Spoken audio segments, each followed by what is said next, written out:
Just about to get into the basics of charging your electric vehicle with a standard outlet. Right. So the initial thought for anyone new to EVs is usually, can I just plug this thing in like my phone?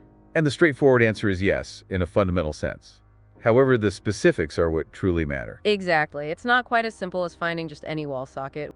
The one often used for larger appliances, it operates at a higher voltage, which is beneficial for EV charging. It's become quite popular among EV owners, especially those with their own homes. It offers a decent charging speed. Indeed, you can gain a useful amount of driving range overnight with this type of connection, and it's compatible with most EVs available. Okay, so it sounds pretty good for a single user in a house. But what happens when you sneel that up? That's where things become more complex.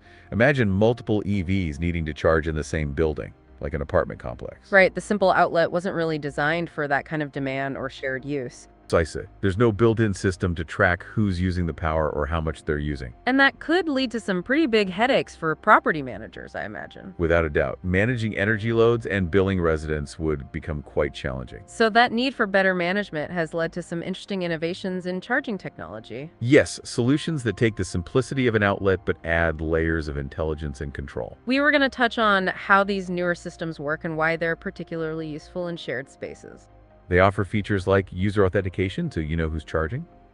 And importantly, they can manage the overall power draw. So they can prevent the building's electrical system from being overloaded when many people plug in at once. Exactly. It's about optimizing the available power and ensuring fair usage. And these newer options can also be more cost-effective to install in larger numbers, which is a big plus. They are designed with scalability and shared use in mind, addressing the limitations of the basic outlet.